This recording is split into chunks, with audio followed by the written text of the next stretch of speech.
In this video, I'm going to talk about how you can facilitate the Explore portion of this lesson, Unit 7, Day 14, Lesson 7, Rewriting Quadratic Expressions in Factored Form, Part 2. So I'm going to hop down to the Explore. Okay, so the goal, just before we start, the goal of this activity is to solidify students' observations about the structure connecting standard form and factored form. So students will find all pairs of factors of 100 that lead to a positive sum. Then they will do it for a negative sum. Then they will look at when it's a negative 100 right here. And they will look for when, if it's a negative 100, we're looking for factors that will lead to a positive sum, a negative sum, and a zero sum. Students are going to then have time to look for patterns within these tables and draw some general conclusions about what must be true about the numbers to produce a certain kind of sum. So students throughout this activity are going to practice looking for regularity through repeated reasoning, which connects to MP8. To start this off, you have a couple of options. You can give students some time to work on this independently.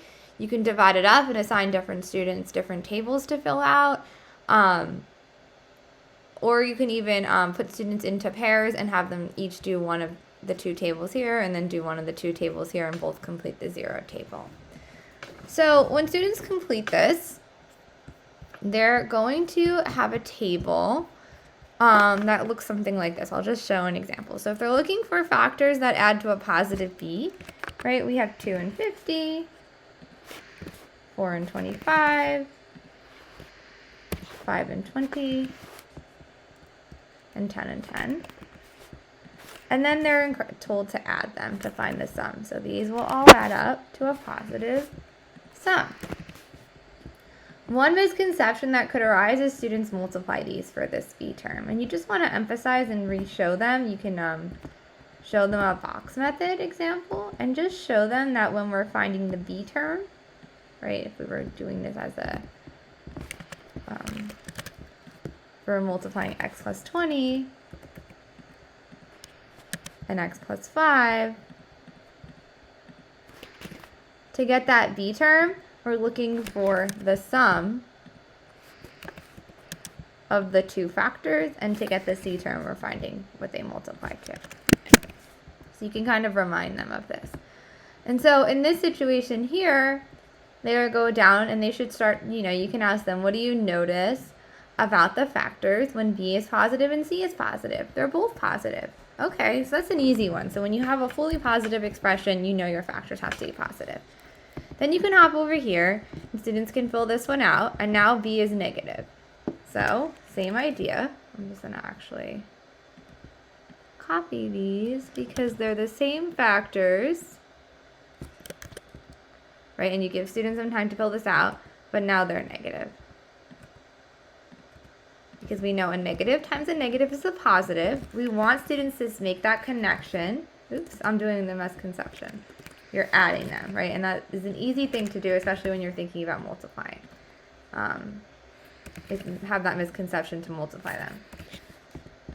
Okay, so why are all of these negative? Well, we know that a negative times a negative is a positive. We know c has to be positive. But if b is negative, we have to use negative numbers here because we know two positives couldn't add to a negative. So the only way to get to a negative is to have two negatives that multiply to a positive and add to a negative. So what conclusion can we draw?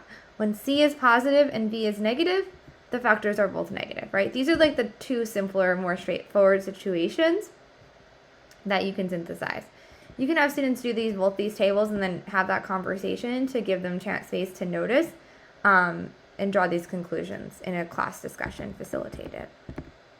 And then you would go here, and now we have a situation where c is negative, right? So this gets a little trickier, and we have a positive b, a negative b, and a zero b. Well, let's start here because, and again, give students time to work and fill this out.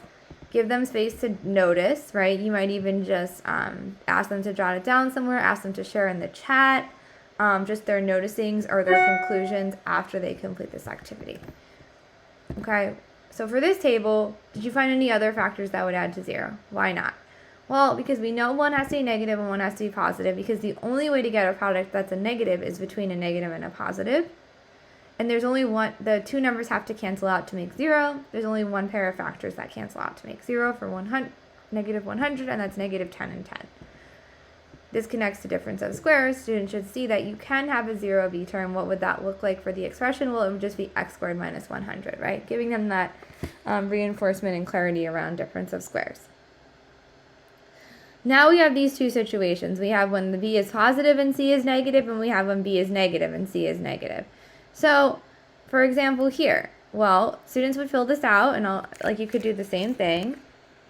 The idea is that, let me just do this one right here. Okay, and they would fill out the full table. Well, what do you notice when b is positive? I noticed that the number with the greater absolute value has to be the positive number. Why? Because that's the only way to keep b positive. If the number with the greater absolute value is negative, when you add them, b would be negative. Okay, what do you notice when b is negative? Well, I noticed the number with the greater absolute value has to be the negative number. So we know that no matter what, when c is negative, the factors have to have different signs, right? And that's when they reinforce. One factor has to be negative and one factor has to be positive. As soon as you see a negative c, you automatically know you have two different signs for your factors. So the question is, which one is positive and which one is negative? Well, we look at if b is positive, the bigger absolute value is positive. If b is negative, the bigger absolute value is negative, right? And so all of that you want to pull out and facilitate in your conversation that you're having with students.